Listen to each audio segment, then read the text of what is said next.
Sir sir এই CCTV footage দেখুন, রৌনক আনন্দনগরের পার্কের সামনে দিয়ে যাচ্ছে।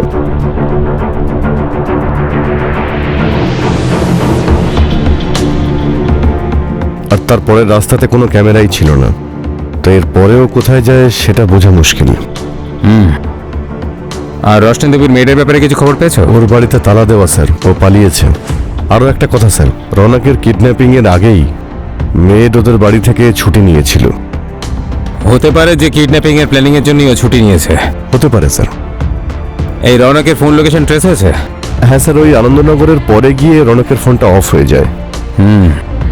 একটা কাজ করো, আনন্দনগরে যাওয়ার যতগুলো রাস্তা আছে সবগুলোর সিসিটিভি ফুটেজ বের করো। আমি রোশন বাবু আর রোশনী দেবীর কমন ফ্রেন্ডের ব্যাপারে খোঁজ নিচ্ছি। ঠিক আছে স্যার। আসলে কি এমন বিষয় ছিল যেটা রমেশবাবু আর রোশনী দেবী লুকোচ্ছিলেন? নিজের ছেলের জীবন সংশয়ে থাকা সত্ত্বেও ওরা নিজের কমন ফ্রেন্ডের ব্যাপারে পুলিশকে কোনো তথ্যই দেয়নি। আর রোশনী দেবীর মেয়েটি বা কোথায় ছিল? এই সব বিষয় কি একসঙ্গে সম্পর্কিত ছিল? জানি না আমার ছেলে রৌনক কি অবস্থায় আছে। টাকা দিয়ে তুমি ওকে কেন ফিরিয়ে আনছো না? আরে কিন্তু আমি রৌনককে ফিরিয়ে আনবোটা কি করে? ওই চিঠির পরে কিডন্যাপার না ফোন করেছে আর না অন্য কোনো চিঠি পাঠিয়েছে। যা ইচ্ছে করো, তুমি রৌনককে নিয়ে এসো। ওকে ছাড়া আমি বাঁচতে পারবো না। কিছু একটা করো।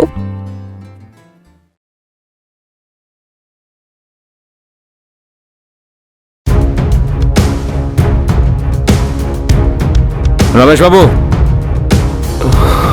আরে ইন্সপেক্টর, আপনি আমার ছেলের খোঁজ পেয়েছেন? ইনভেস্টিগেশন চলছে। আমি আপনাদের দুজনের কাছে কিছু জানতে চাই। আমি খবর পেয়েছি যে আপনাদের দুজনের কিছু কমন ফ্রেন্ডও ছিল, যারা খুব আসা যাওয়াও করতো আপনার বাড়িতে। কে স্যার? সে তো আপনি আমাদের বলবেন। যার ঘরে আসা যাওয়ার কারণে আর রোশনী দেবীর দেখা করাতে আপনার খুব অসুবিধাই হতো। তেমন তো কেউ নেই স্যার। আর এই কথাটা আপনাকে কে বলেছে? মধু বলেছে। কিন্তু মধু ম্যাডাম এরকম কেন বললেন? সেটাই তো খোঁজ নিতে চাইছি, যে ও মিথ্যে বলছে না আপনারা দুজন। স্যার, আমাদের ছেলে বিপদে রয়েছে আর আপনারা আমাদেরকেই সন্দেহ করছেন। দেখুন, জিজ্ঞাসাবাদ করা আমাদের কাজ, আর অপরাধীর মুখের ওপরে তো আর লেখা থাকে না যে সে অপরাধ করেছে নাকি করেনি। স্যার আমি সত্যি বলছি, আমাদের এরকম কোনো ফ্রেন্ড নেই যার বিষয়ে মধু ম্যাডাম বলেছেন। ঠিক আছে, আমরা তো খোঁজ নিয়েই নেব।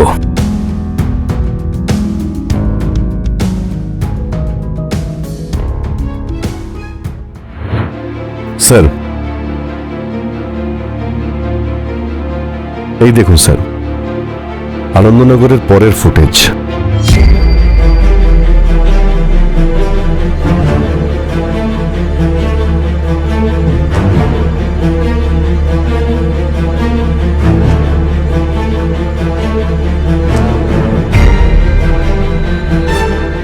এখানে তো দেখা যাচ্ছে এই বাইকওয়ালা রৌনকের সঙ্গে কথা বলছে, আর তারপর দুজন একসঙ্গেই বেরোচ্ছে। একটা কাজ করো, এই বাইকটা আর ওই লোকটার খোঁজ নাও। দেখো কে হতে পারে, রমেশবাবু আর রোশনী দেবীর কোনো বন্ধু, বা ওদের মেয়েদের কোনো ফ্যামিলি মেম্বার, বা অন্য কেউ। স্যার ওদের মধ্যে কেউ না, এই গাড়িটা মধু ম্যাডামের নামে রেজিস্টার। ও তাহলে এই ব্যাপার।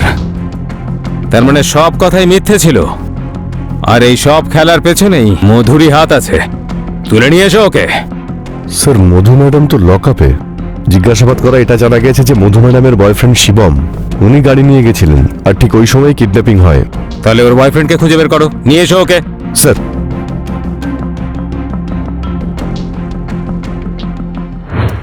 রৌনক কিডন্যাপিং কেসে হঠাৎ করে একটা নতুন মোড় এলো। আসলে মধু, যে একজন টিচার, সে পুলিশের কাছে গিয়ে কেন মিথ্যে কথা বলেছিল? আর রৌনক কোথায়? এই কিডন্যাপিং এর পিছনে আসল কারণটা কি? পুলিশ এই সব প্রশ্নের উত্তর খুঁজতে গিয়ে মধুর বয়ফ্রেন্ড শিবমকে খুঁজতে লাগলো, আর খুব তাড়াতাড়ি ও পুলিশের হাতে ধরা পড়লো। কোথায় রৌনক? বল। মেরে ফেলেছি আমি ওকে। কি মেরে ফেলেছিস? হ্যাঁ, যেদিন আমি ওকে কিডন্যাপ করে এনেছিলাম সেই রাতেই আমি ওকে মেরে ফেলেছিলাম। যদি তুই ওকে কিডন্যাপ টাকার জন্যই করে থাকিস, তাহলে মারলি কেন? কে বলেছে যে আমি ওকে টাকার জন্য কিডন্যাপ করেছিলাম? আমি ওকে ঘৃণা করতাম। আমার মধুর পিছন পেছন ঘুরে বেড়াতো, ওর সঙ্গে ঘনিষ্ঠ হওয়ার চেষ্টা করতো।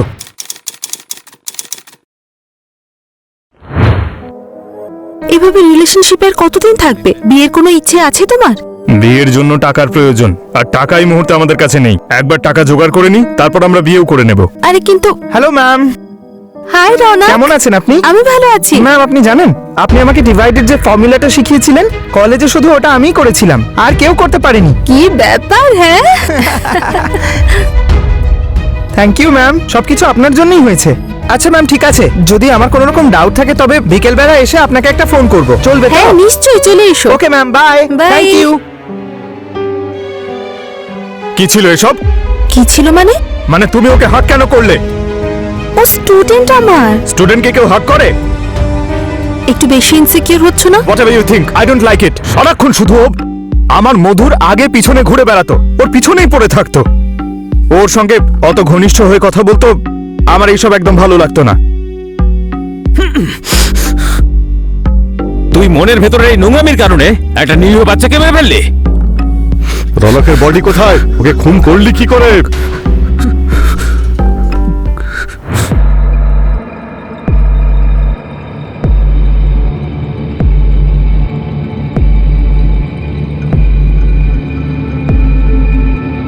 মধু, স্কুটারের চাবিটা দাও না। স্কুটারের চাবি কেন? আরে আমাদের বিয়ের জন্য কিছু টাকা জোগাড় করতে হবে। কিন্তু এখন হ্যাঁ কিছু কাজ আছে, পরে বলছি, এখন চাবিটা দাও। হলে রাখা আছে।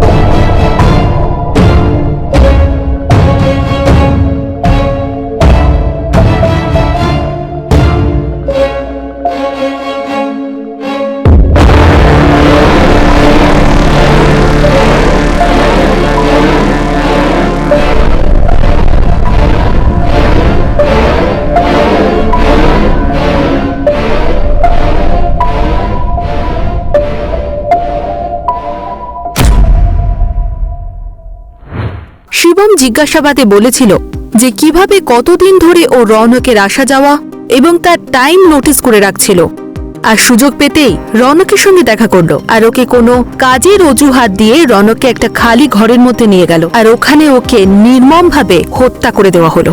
পুলিশের জিজ্ঞাসাবাদের পর এই কথাটাও সামনে এলো যে রৌনককে কিডন্যাপ করার পর প্রথমে মধুকে জানানো হয়নি, কিন্তু পরে জানানো হয়েছিল। ততক্ষণে রৌনককে হত্যা করা হয়েছিল।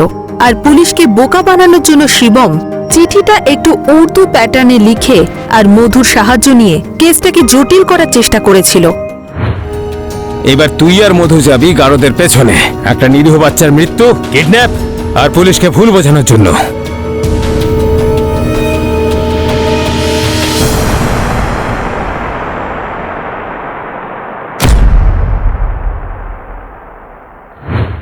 তো এই ঘটনায় আপনারা দেখতে পেলেন কিভাবে একটা হিংসাত্মক মনোভাব এত বড় অপরাধের রূপ নিল।